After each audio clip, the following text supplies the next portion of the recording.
Bulatkan tekad, kuatkan hati.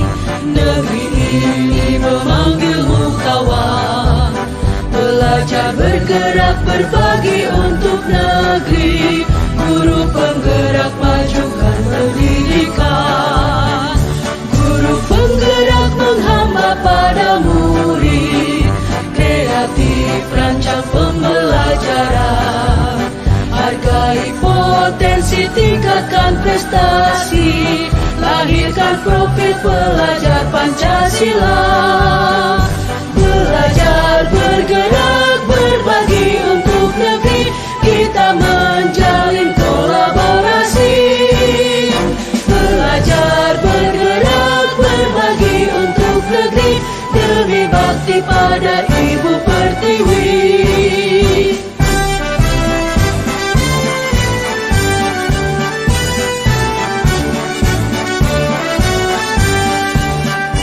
Bulatkan tekad, kuatkan hati.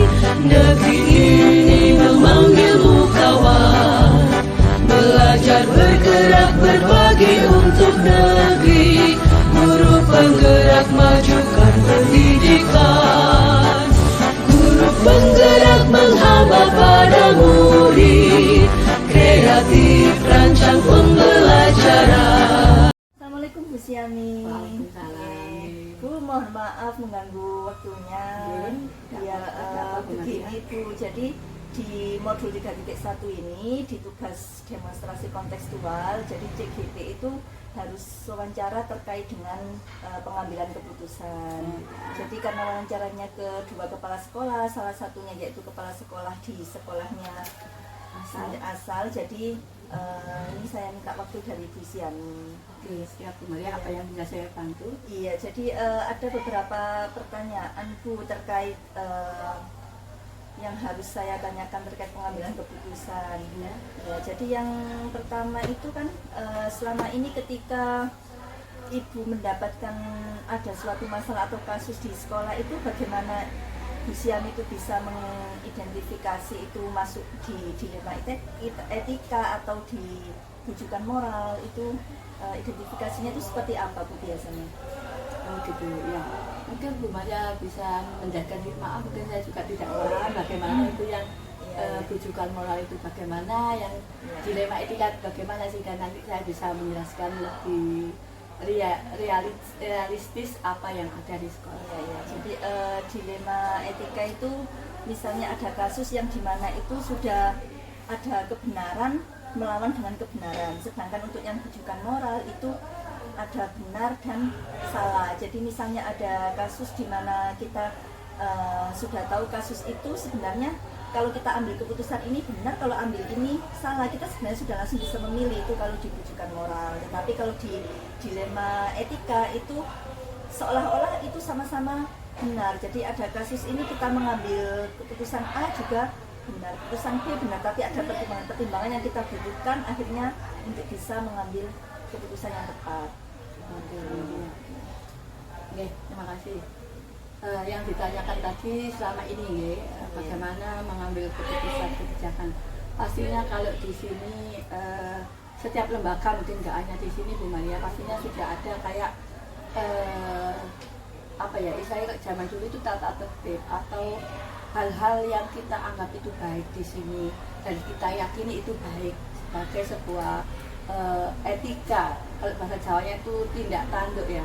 Jadi nilai-nilai kesopanan, nilai apa untuk memutuskan suatu kebijakan atau sebuah keputusan yang diambil. Jadi itu yang perlu saya menjadi pertimbangan utama. Apakah itu memang sesuai dengan etika yang ada atau nilai nilai kebajikan yang ada di sini dan selama ini kita anut semua warga yang ada di sini, itu yang menjadi dasar utama. Ya baik Bu, jadi berdasarkan dengan nilai kebajikan yang sudah dipercaya sebelumnya di sekolah ini. Ya.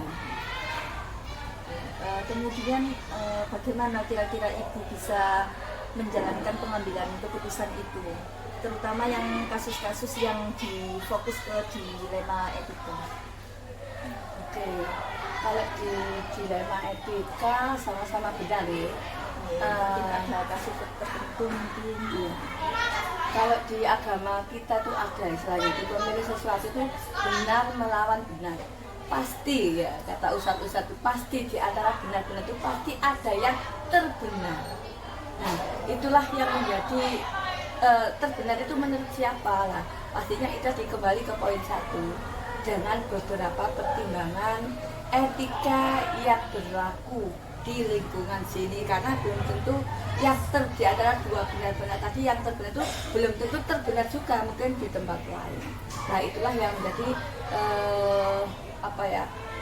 pedoman saya untuk mengambil sebuah keputusan jika dua kasus itu memang benar-benar hampir mirip kebenarannya. Tetap ada pertimbangan lain yang bisa saya menjadi pedoman atau pertimbangan lebih banyak. Misalnya positifnya saya hitung, positifnya lebih banyak yang ini atau yang ini, itu yang akan saya ambil untuk menentukan ini yang terbenar misalkan gitu. Tapi untuk langkah-langkahnya itu seperti apa Bu yang biasanya Bu yang melakukan selama ini? Langkah-langkah hingga menuju akhirnya bisa memutuskan. Oke, terima kasih Bu Maria. Kalau langkah-langkah mungkin yang pertama saya butuh mengidentifikasi permasalahan itu ya.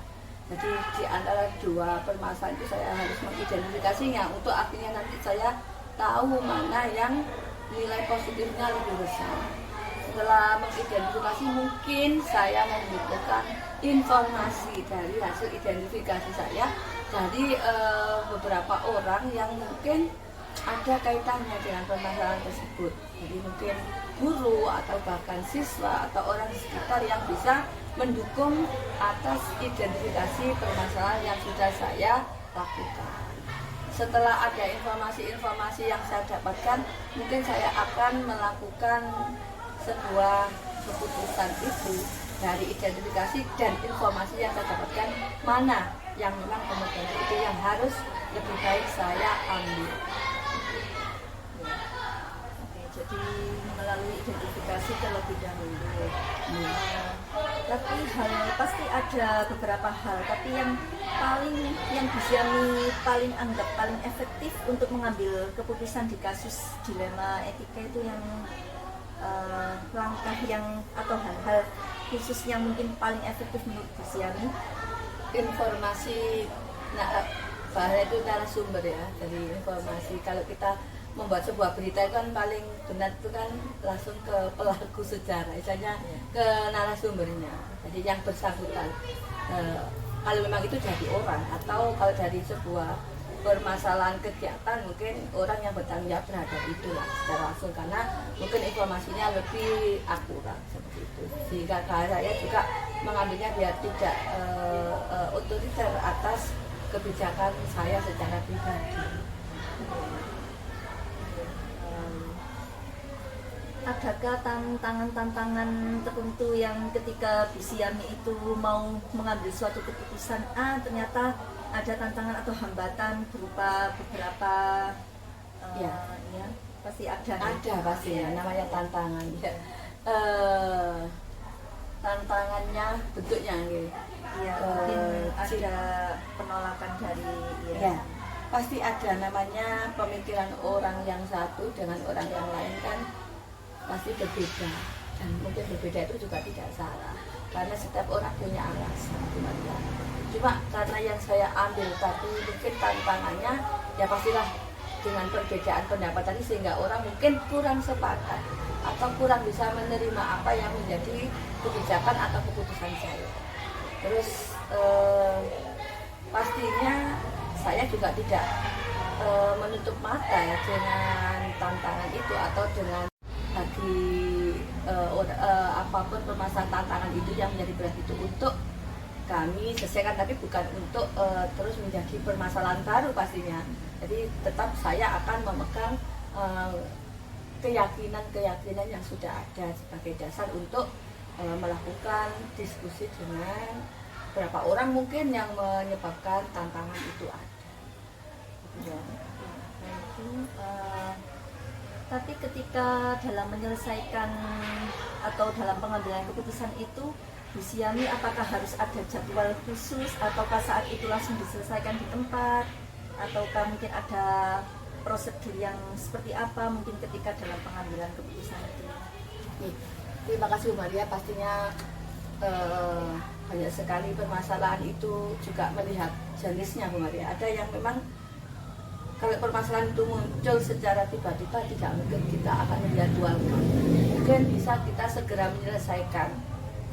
Jika bisa diselesaikan saat itu, saya selesaikan. Tapi jika di saat itu masih ada kegiatan lain, mungkin akan menjadi PR. Dalam arti PR tidak saya abaikan. Mungkin dalam perenungan atau dalam sebuah menunggu waktu yang tepat sambil memikirkan langkah apa yang harus saya ambil di kemudian hari. Tetap mungkin ada waktu khusus pada akhirnya. Dan mungkin juga ada dengan kebijakan-kebijakan khusus mungkin ada juga. Cuma kalau yang hal-hal yang harus misalnya insidental di saat itu di luar dugaan, ya mungkin itu butuh waktu cepat, ya harus kita selesaikan di saat itu juga. Melihat jenis permasalahan untuk pengambilan kebijakan tersebut. Adakah seseorang atau mungkin hal-hal faktor yang bisa mempermudah Bu Siami ketika dalam pengambilan keputusan dalam kasus-kasus tertentu? Iya. Harus ada Bu Maria, karena di sebuah lembaga sekolah itu kan sistem yang harus dijalankan. Jadi ketika sistem itu berjalan, tidak akan melihat siapa, kapan, tanpa adanya orang, tanpa itu insya Allah akan berjalan dengan baik. Dan sistem itu harus dibuat. Ada orang di bawah, misalkan penanggung jawab pada permasalahan-permasalahan tertentu, sehingga ketika ada permasalahan pada PJ atau penanggung jawab A misalkan, ya yang akan saya mintai bantuan adalah berkomunikasi dengan penanggung jawab A. Nah, mungkin juga penanggung jawab yang lain akan saya mintai keterangan tapi sesuai dengan kebutuhan. Tapi yang paling penting mungkin sistem tadi akan saya jalankan sesuai tupoksi masing-masing. Ya, jadi sudah dijelaskan sangat detail. Tajam dalam pikiran, dalam arti apapun permasalahan, apapun yang dihadapi harus sebijak mungkin bisa diselesaikan dengan beberapa pertimbangan sebuah nilai-nilai kebajikan yang sudah dipercayai di lingkungan masing-masing lembaga pasien dan yang lain. Sehingga saya sebagai pemimpin untuk mengambil sebuah kebijakan harus benar-benar mengutamakan ketajaman pikiran, kejernihan hati, jadi benar-benar terus objektivitas itu harus dikedepankan. Ya, mungkin kadang memang kita ada mungkin nepotisme atau yang lain, tapi di saat-saat untuk mengambil sebuah kebijakan terbaik ada hal-hal yang harus kita abaikan untuk mengambil sebuah kebijakan yang mungkin dianggap orang yang adil seperti itu. Dan itu Maria. Ya, jadi pada tujuan akhirnya keputusan itu tujuannya agar bisa jadi kemaslahatan bersama dan ada keadilan juga untuk bagi semuanya. Ya. Ini Bu Siami, sungguh ini tadi wawancara yang cukup menarik dan saya juga mendapatkan beberapa ilmu terkait pengambilan keputusan. Terima kasih sekali Bu atas waktunya. Ya. Sama-sama, dan mohon maaf mungkin apa yang saya sampaikan kurang jelas atau apa, mungkin itu sebatas yang saya tahu dan saya lakukan selama ini. Ya Bu, jika nanti ada hal lain yang masih saya butuhkan, saya akan menghubungi. Siap. Ya, siap Maria. Ibu terima kasih atas waktunya. Sama-sama. Ya. Assalamualaikum. Waalaikumsalam.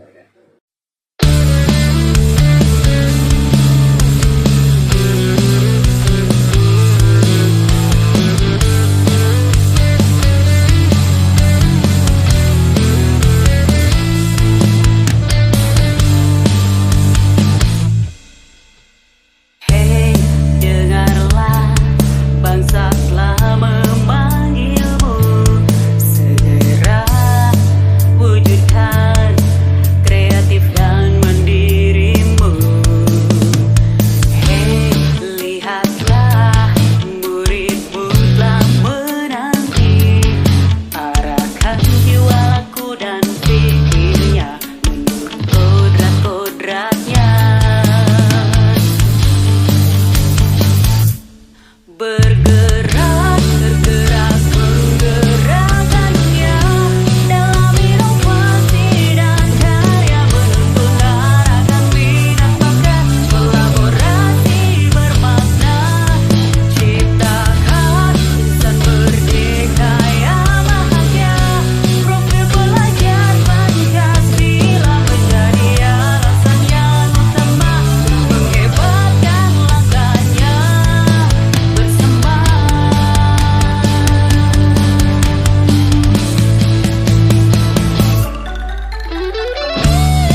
Assalamualaikum Bu Ita. Waalaikumsalam.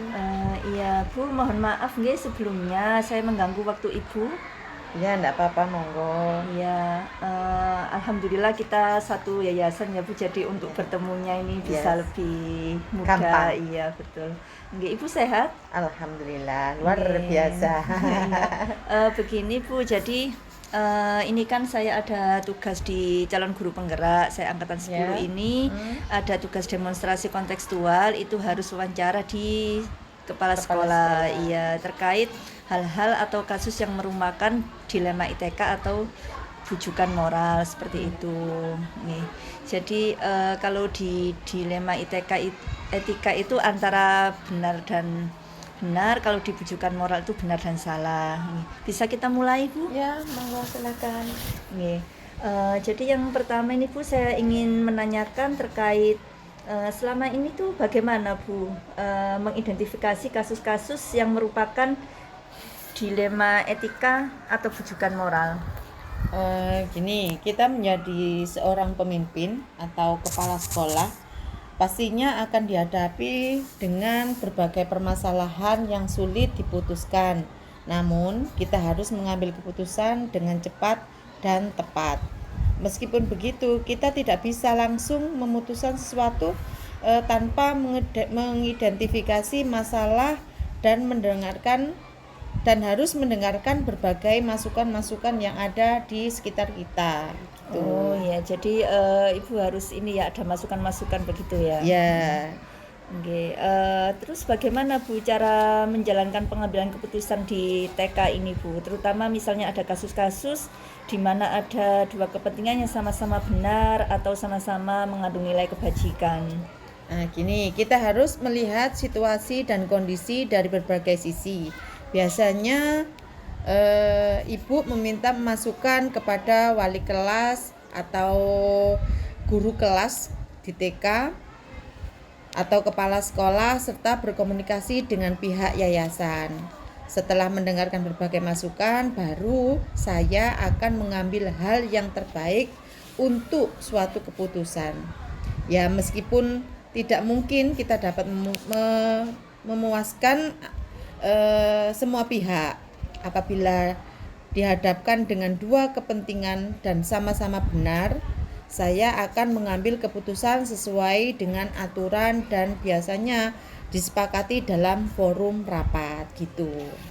Oh iya. Misal gini, seperti yang baru terjadi di awal tahun ajaran ini, di satu sisi saya ingin menaikkan gaji dari bunda-bunda TK Darul Hikmah, tapi di sisi lain saya terikat dengan keputusan yayasan dengan kondisi keuangan yang ada di lembaga TK Darul Hikmah gitu.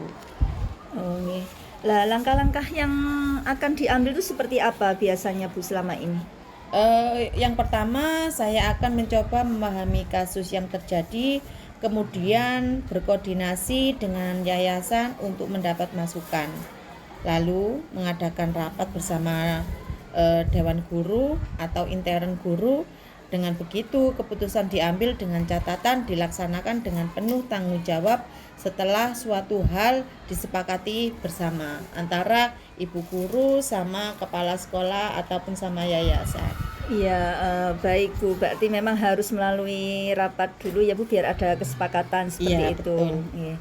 Pertanyaan saya yang selanjutnya itu hal-hal apa yang selama ini Ibu anggap efektif dalam pengambilan keputusan?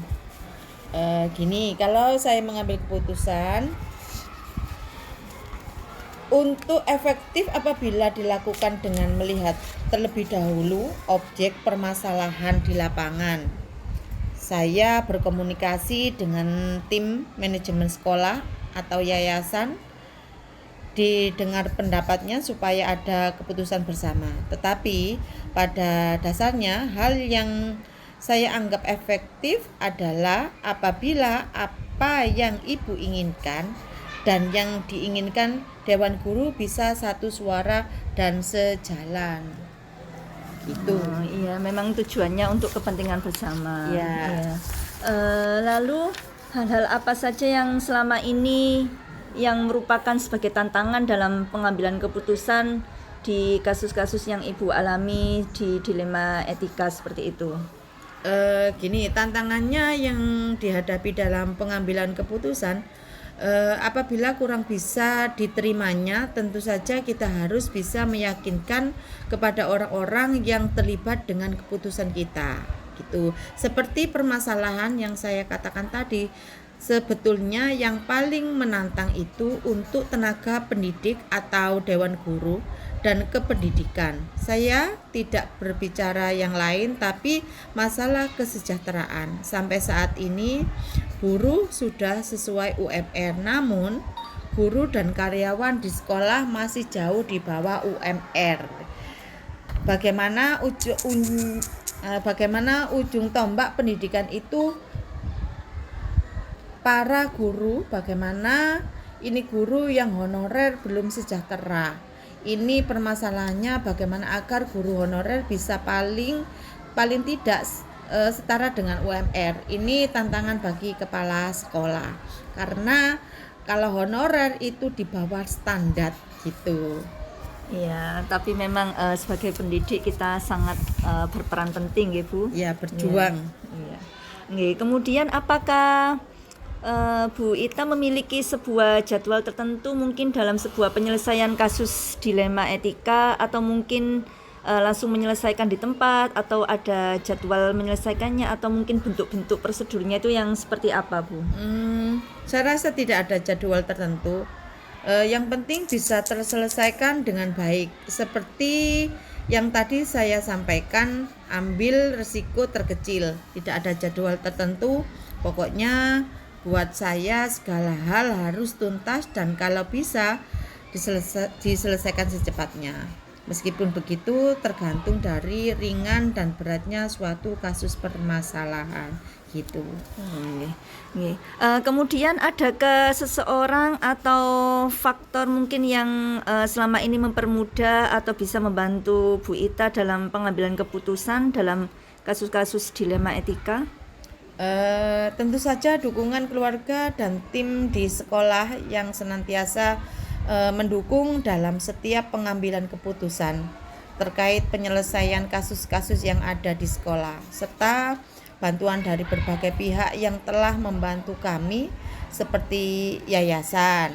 Kalau saya mengambil panutan pada Rasulullah, bagaimana beliau selalu dihadapkan banyak masalah, dan saya terinspirasi dengan hidup beliau yang banyak hikmah di setiap kehidupannya gitu. Iya Bu, saya setuju, memang Rasulullah bisa sebagai panutan dari diri kita. Yang terakhir Bu, dari semua hal yang telah disampaikan ini tadi, pembelajaran apa yang dapat Bu Ita ambil dari pengalaman pengambilan keputusan dilema etika? Pengalaman adalah guru terbaik bagi kita. Kita belajar dari berbagai kejadian untuk setiap kasus permasalahan yang terjadi di lapangan, sehingga jangan sampai suatu kejadian terjadi kembali. Kita boleh sesekali mengambil teori, namun kita tidak bisa pukul rata suatu kejadian. Kalau teori kan berbeda dengan praktek di lapangan gitu. Terima kasih. Iya betul. Ya Ibu, itu tadi pertanyaan terakhir Bu. Sebelumnya saya sangat berterima kasih atas waktu yang diberikan oleh saya demi mendukung kelancaran untuk tugas saya. Sekali lagi terima kasih Bu Ita. Sama-sama. Assalamualaikum. Waalaikumsalam warahmatullahi